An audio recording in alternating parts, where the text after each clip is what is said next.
Okay, try natin. Lilipad siya! Dahil nga hindi lumipad yung ginawa nating eroplano nung isang araw, eto, susubukan natin gawa ng ibang paraan. Ito nga ay ililipat ko ito sa mas magaang plastic bottle. Ito nga, kakalasin ko na lahat ng inilagay ko dito sa Coca-Cola plastic bottle. Grabe, ang naging hirap ko dito tapos kakalasin lang natin. Pero okay lang, baka naman may magandang kalalabasan. Ano pa kaya yung kulang dun sa ating ginawa?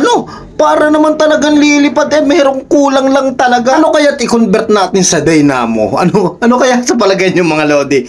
Dito nga ay isa-isa ko nang nilalagay lahat ng aking kailangang ilagay. Ang akin yan sa palagay ay yung una nating ginawa ay mabigat ang unahan. Ano kaya ang ating magandang gawing paraan? Ano ba naman yan? Ako'y pinahihirapan. Maraming ang nagsuggest na dapat mas laparan ko daw yung pack. Kaya naman ang inilagay ko dito yung mas malalapad na magkakapareho ang sukat. Pag hindi pa ito gumana, hindi ko na namang aking gagawin. Gumawa na nga pala ako ng sarili kong hélice. Ginamit ko nga pala dyan yung plastic bottle ng Mountain Dew. Kaya nakakakuha yung mga napapanood ko ng hélice na ganun. Ang hirap maghanap. Matapos ko nga magawa yung hélice, eto, ikinabit ko na nga dun sa unahan. Yan, at umiikot na nga siya. Nilagay ko na rin nga pala yung mga lastiko. Yung mga lodi, sana lang gumana. Wala din kasi akong makita na lastiko na mas makapal dyan, na mas maganda pag umiikot siya. Bahala na, i-try na natin to. Ay mga lodi, ito hindi ko sinisiguradong ito'y lilipad ha. Ito'y katuwaan lamang ha. Mga lodi, natapos na natin yung ating eroplano at iniba ko nga pala yung kanyang pakpak. Ito na mga lodi.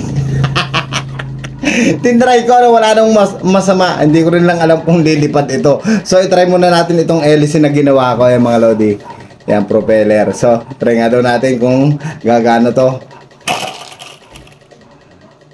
Ayan, nagana siya. So, i-try natin sa labas. So, yan mga lodi, ito na yung aeroplano ni Voltis 5. So, ginawa ko na nga yung ibang mga sinabi. So, palaparin daw natin ito. Yan, ginawa ko na. Tapos, ang ginawa ko nga, iniba ko na ng style yan. Ayan, Voltis 5 na, So katuwaan lang ito, hindi ko alam nalilipad to, basta ang mahalaga ay nagawa ko.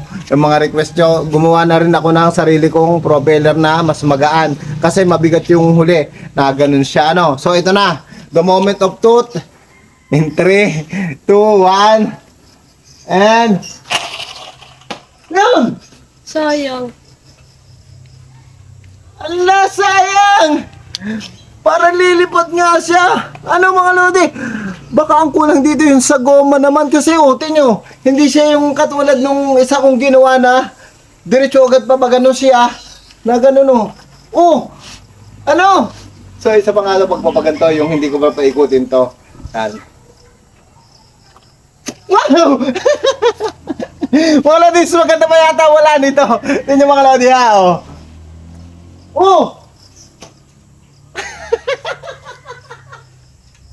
Nalibat siya ako mga lodi, huwag na natin pagkarahan yung plastic ha, kaya naliwan ko. Yan,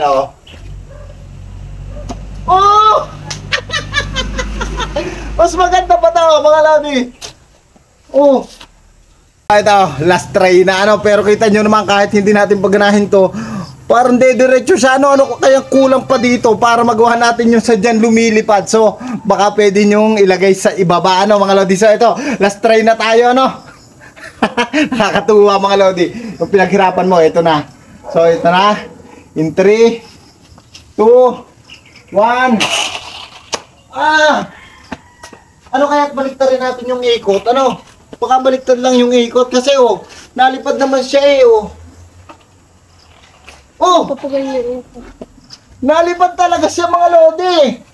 Tingnan nyo ha, nalipad siya. Baka baliktad lang yung ikot ko. Baka nga So ito na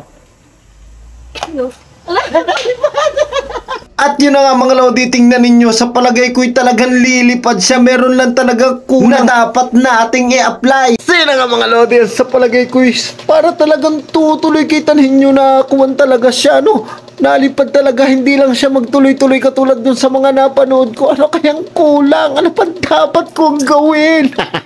So kayo na ba ng musga mga lodi? Maraming salamat.